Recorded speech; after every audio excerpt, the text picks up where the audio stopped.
আসসালামু আলাইকুম। উদ্দীপনা প্রাইভেট সেন্টারের পক্ষ থেকে আমি মোহাম্মদ রায়হান কবির নতুন আরও একটা ভিডিওতে তোমাদের স্বাগতম। আজকে আমি কথা বলব যারা এসএসসি ২০২৫ সালের দাখিল এবং এসএসসি পরীক্ষার্থী আছো তাদের ইতিহাস ও বিশ্ব সভ্যতা বিষয়টা নিয়ে আর্টসের জন্য সাজেশনটা খুবই গুরুত্বপূর্ণ হতে যাচ্ছে। তাহলে ভিডিওটা না টেনে পুরো ভিডিও থাকলে অনেক বিষয় জানতে পারবে। আর হ্যাঁ, তোমাদের আমি ২০২৪ সালে এবং খ নাম্বারের জন্য অনেকগুলো প্রশ্ন তোমাদের ওখানে দিয়ে রাখছি। তোমরা চাইলে সেখান থেকে ভিডিওটা দেখে নিতে পারো, তোমাদের জন্য অনেক হেল্পফুল হবে। আমি ডিসক্রিপশন বক্সে তোমাদের লিঙ্ক দিয়ে রাখবো, তোমরা সেখান থেকে ভিডিওটা দেখে নিতে পারো। তাহলে চলো মূল ভিডিওটা শুরু করি।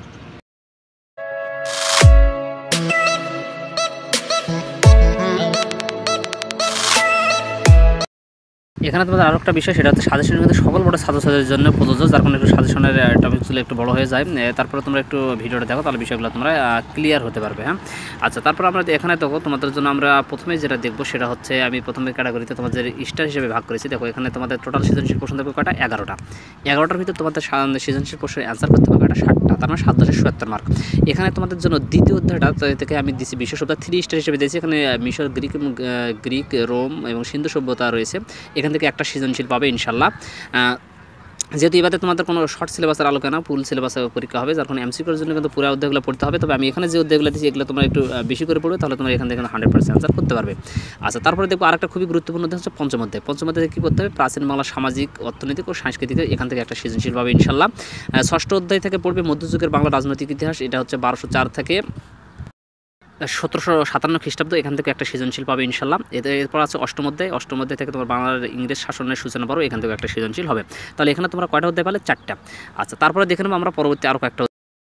আরও একটা গুরুত্বপূর্ণ অধ্যায় হচ্ছে নবম অধ্যায়, ইংরেজ শাসন আমলে বাংলায় প্রতিরোধ, নবজাগরণ ও সংস্কার আন্দোলন। এখান থেকে একটা এবং কত সময় দুটা সৃজনশীল হয়ে যায়, সেটা আসলে বোঝা হচ্ছে না, তবে একটা মাস্ট বি হবেই, দুটো হলে তো তোমার আরও ভালো।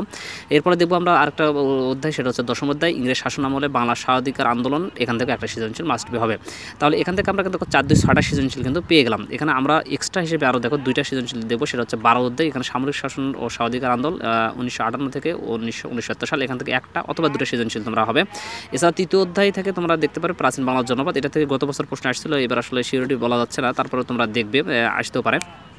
প্রথমে দিলাম তোমার তো 4টা, এখানেও দিচ্ছি তোমাদের প্রথমে আছে 2টা, তারপরে 2টা, মানে এখানে 8টা অধ্যায়। তুমি এখান থেকে কিন্তু 12 এবং তৃতীয় অধ্যায়ের মধ্যে তুমি কিন্তু সমন্বয় করতে পারতেছো। এখানে সমন্বয়ের একটা সুযোগ, যদি তোমাদের 9 অধ্যায় থেকে 2টা সৃজনশীল হয়, তাহলে কিন্তু তোমাদের ওখানে কিন্তু অলরেডি আরেকটা প্রশ্ন কমে আসতেছে, আরেকটা অধ্যায় কম ফোকাস করতে হচ্ছে। এখানে অথবা যদি 12 অধ্যায় থেকে 2টা প্রশ্ন হয়, তাহলে কিন্তু একটা ফোকাস করতে কম করতে। তৃতীয় অধ্যায়টা যে গুরুত্বপূর্ণ নয় তা নয়, গুরুত্বপূর্ণ, যেহেতু গত বছর আসছিল এবার আসতে পারে, কারণ কতগুলো অধ্যায় থেকে প্রতি বছর কিন্তু প্রশ্ন হয়।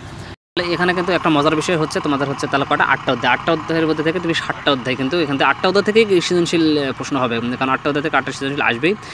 এখানে আরও একটু মজার বিষয় একটু পরে আলোচনা করতেছি। এখান থেকে তোমার ইচ্ছা মতো অধ্যায় নিয়ে তুমি কিন্তু আলোচনা মানে প্রস্তুতি নিতে পারবে। যে অধ্যায়গুলো তোমার কাছে বেশি সহজ মনে হবে সেই অধ্যায়গুলো তুমি হচ্ছে প্রস্তুতি নিবে।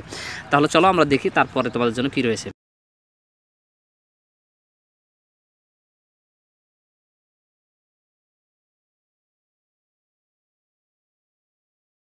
এখন তোমাদের জন্য এখানে দেখো 8টার পরে এখানে আরও 3টা, মানে 11টা অধ্যায় কিন্তু দিয়েছি। 11টা অধ্যায় থেকে কিন্তু তোমরা হচ্ছে এর মধ্যে 2টা অধ্যায় থেকে সম্ভাবনা আছে 2টা প্রশ্ন, আরগুলো থেকে একটা করে কিন্তু পাচ্ছ তোমরা।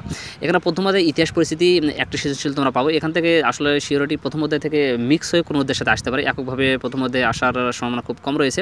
চতুর্থ অধ্যায় প্রাচীন বাংলার রাজনৈতিক ইতিহাস, এখানে খ্রিস্টাব্দ 326 থেকে 1204 খ্রিস্টাব্দে, এখান থেকে একটা সৃজনশীল হওয়ার সম্ভাবনা রয়েছে। এবং 11 অধ্যায় থেকে ভাষা আন্দোলন ও পরবর্তী রাজনৈতিক ঘটনা প্রবাহ, এখান থেকে একটা সৃজনশীল তোমরা পাচ্ছ। তাহলে এখান থেকে তোমরা এই 11টা অধ্যায়ের ভিতর তোমার আমি বলবো প্রথমের দিকের অধ্যায়গুলো যেহেতু 8টা আছে, ওখান থেকে তোমরা বেশি গুরুত্ব দাও, তাহলে তোমরা ইনশাল্লাহ তোমরা হলো কমন পেয়ে যাচ্ছ।